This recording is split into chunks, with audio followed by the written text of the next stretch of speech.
Welcome to Papilio Effect. I'm your host, Adam. Today we're exploring a word that's often used but rarely understood: resilience.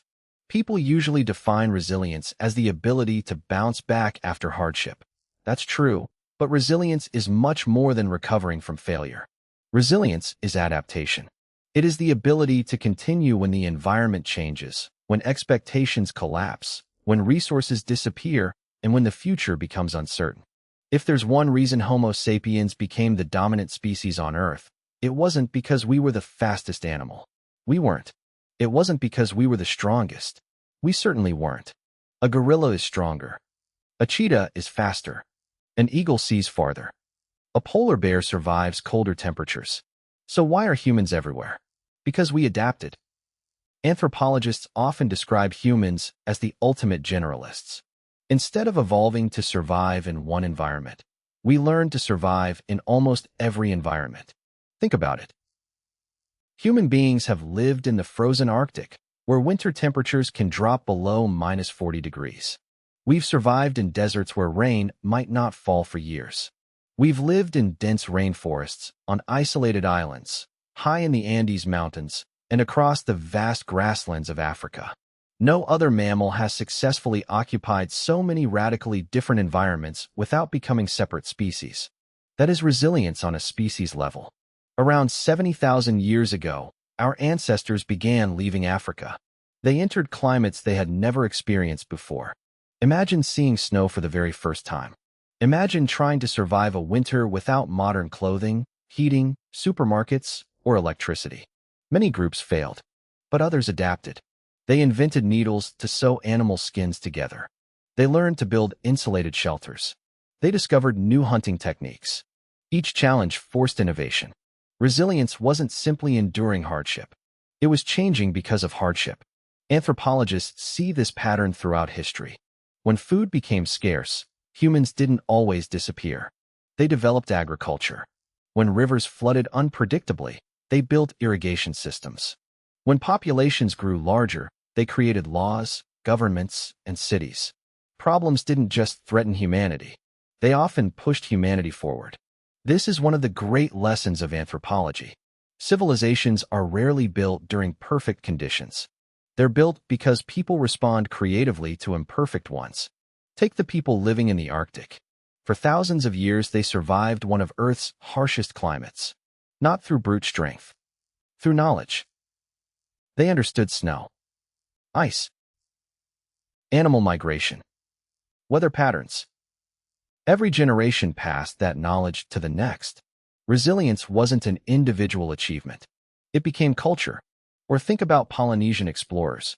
Thousands of years ago, they crossed enormous stretches of open ocean in wooden canoes.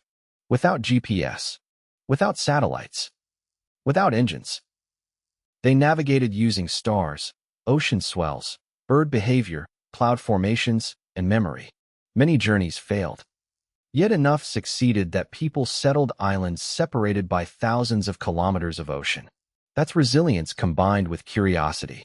Now consider one of the darkest moments in human history. Around 74,000 years ago, the Toba supervolcano erupted in present-day Indonesia. Some researchers have proposed that human populations became dramatically smaller after this event, although scientists still debate exactly how severe its effects were. Whether or not the bottleneck was as extreme as once believed, humanity endured enormous environmental changes over thousands of years.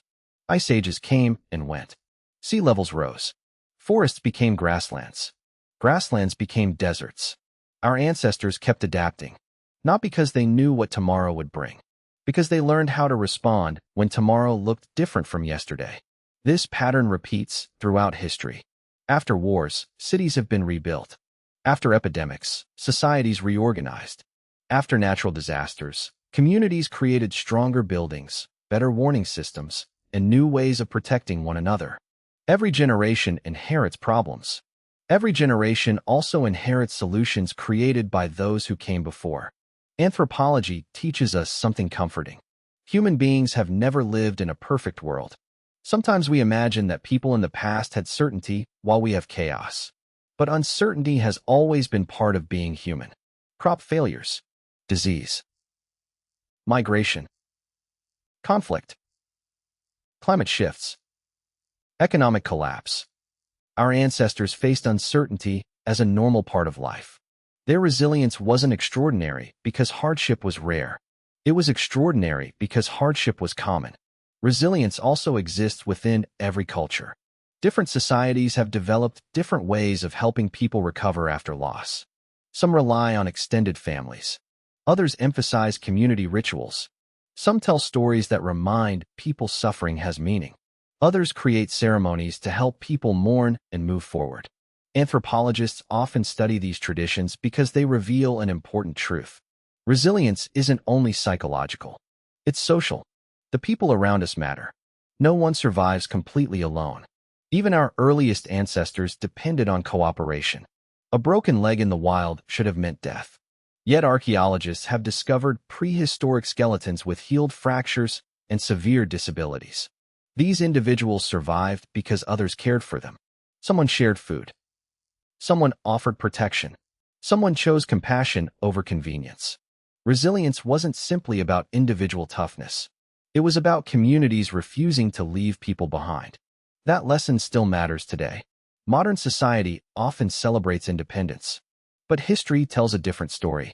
Human success has always depended on cooperation. Asking for help is not weakness. It's one of humanity's oldest survival strategies. So what does resilience look like in your own life? It might mean applying for another job after being rejected, returning to school after years away, rebuilding trust after disappointment, learning a new skill when technology changes, starting over after failure. The scale is different. The principle is exactly the same. Every challenge asks the same question. Will you remain the same, or will you adapt? Resilience is choosing adaptation. It is understanding that hardship is not necessarily the end of your story. Sometimes it is the beginning of a wiser one. Your ancestors survived ice ages, migrations, famine, conflict, and countless unknowns. Their resilience made your existence possible. The question isn't whether life will challenge you. It will. The real question is how you will respond. Because resilience isn't about pretending life is easy. It's about proving that difficulty doesn't have the final word. Thank you for listening to Papilio Effect. I'm your host, Jody. Until next time, stay curious, keep learning, and remember that resilience isn't just something humans possess. It may be the very reason humanity still exists.